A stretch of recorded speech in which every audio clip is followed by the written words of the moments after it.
February is American Heart Month, but heart health is important all year long.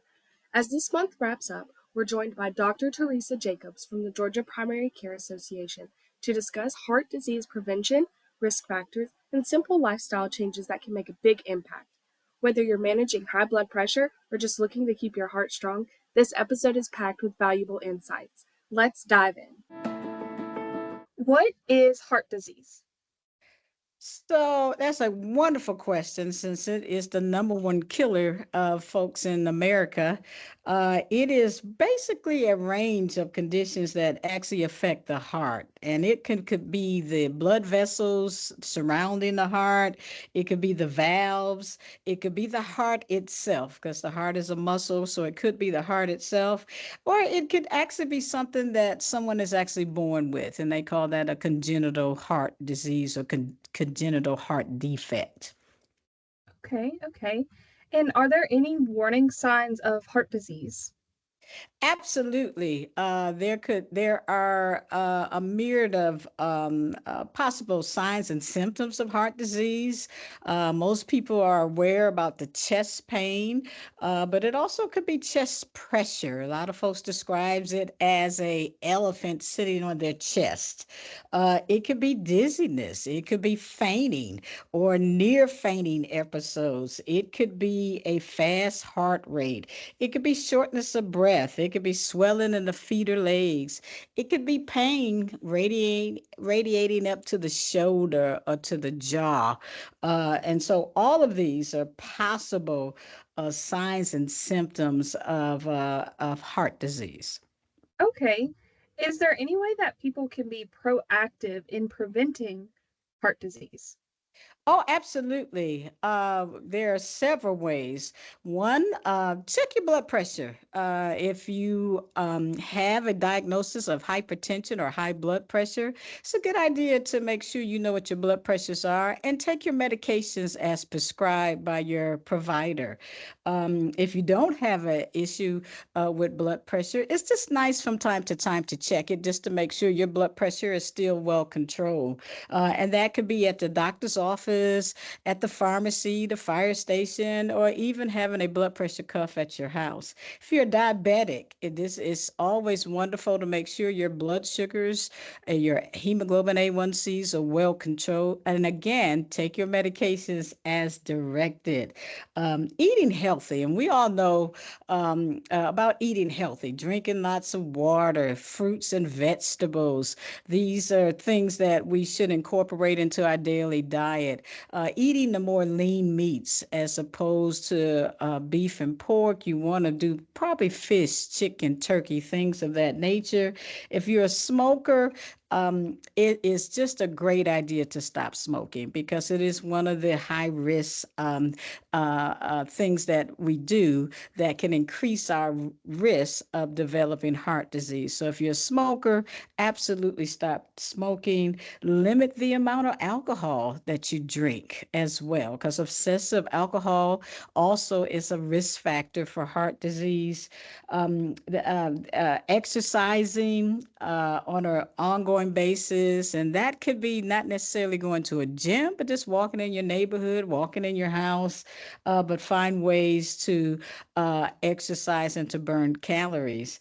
The other two biggies that I'll mention just before I stop here is find ways to manage stress, because if you internalize it, that can raise the heart rate, raise the blood pressure up, raise your blood sugar. So find ways to manage stress.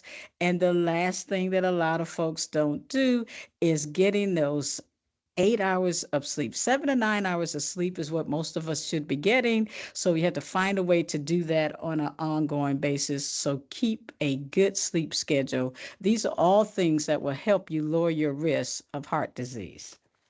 And how can some of these small lifestyle changes really improve your heart's health? Well, it's I tell people take baby steps. That's what I when I talk to my patients, take baby steps.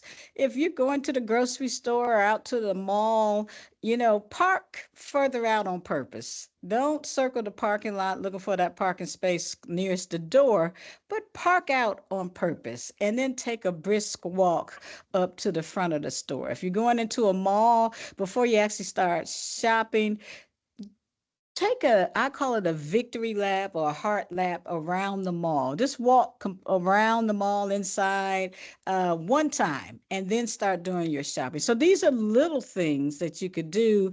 It will increase the number of calories that you burn. It will help your heart be healthier. You can do things like carry that bottle of water with you, or keep some water with you, and drink that water whenever you think about it. Again, it's another way of increasing the amount of water that you drink, helping you to prevent dehydration, helping you also to help keep that heart healthy. So you find little things to do to help keep your heart healthy. Okay. So all of what you said has been amazing. I think it's definitely beneficial and helpful. I want to kind of change up where we're going just for a second because I want to talk about the Live to the Beat campaign. Oh, yeah. So I am an ambassador. Hmm. I'm trying my best. I'm still new to the program, but I wanted you to kind of educate everyone just a little bit on exactly what that campaign is all about. It's a wonderful campaign. It's called Live to the Beat campaign. It is led by the CDC Foundation, the Million Hearts Initiative, along with CMS, which is the Center for Medicare and Medicaid services. And their primary goal, is to see if they can prevent 1 million heart attacks and strokes over a period of 5 years. And so they've got all this wonderful literature that's out here. They are recruiting ambassadors so that the ambassadors can get out into their community and educate the community about heart disease and ways to prevent your risks to developing heart disease. So it's an excellent, wonderful campaign. And how does the campaign encourage people to improve their quality of life? Well, it is, if you can get a group of folks at your church, your synagogue, your community center to be dancing, it is a healthy way for your heart. Everybody's dancing, having a great time. You're socializing, and that heart is loving every bit of it. And so, if you can get folks out into the community to do those small steps to improve heart health, I say let's do it. So these ambassadors are out in the communities educating, but you're doing it in a fun way. We had some folks at an event, they were jumping rope. They were doing an old fashioned dance called the twist. But everybody was having a good time. They were burning calories. They had cooking demonstrations, healthy ways to cook. And so it was a great time. But the message or the purpose of it was to show folks you can enjoy yourself and you can help reduce heart disease in your community. Okay, I love that. I love that. I definitely think it is a very good campaign, and it gives you kind of a different look on heart health, I feel like. Hmm. Uh, Absolutely. do you have any final words for us before we wrap up? Since cardiovascular or heart disease is the number one killer, unfortunately, of folks in the United States, this is extremely important. And so we encourage everyone to think about your heart. Think about what are ways that I can improve my heart health, be it taking walks, be it just having conversations with folks that are in their 20s, in their 30s, and their 40s, talking to them about good heart health. So there are wonderful ways to do it. Make it a family affair, make it a community affair. It is so important. But what's startling to me is that well over 80% of heart disease is preventable.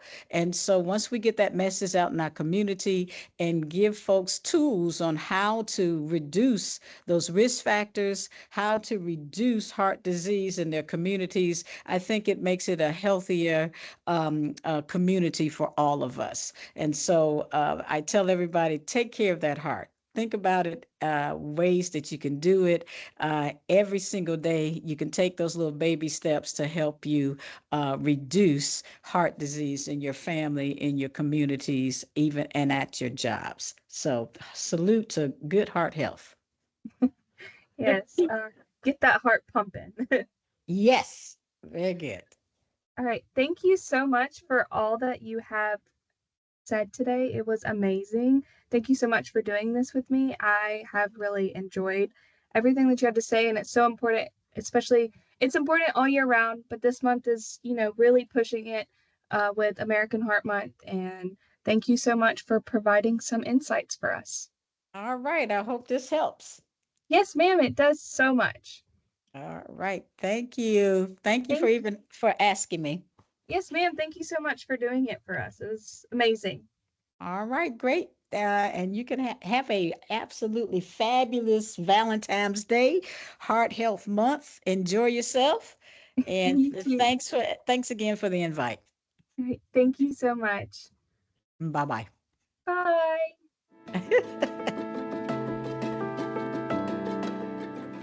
Thank you for tuning in to the MedLink Health Connections podcast. We hope you found today's episode informative and inspiring. If you enjoyed the show, please subscribe, rate, and leave a review on your favorite podcast platform.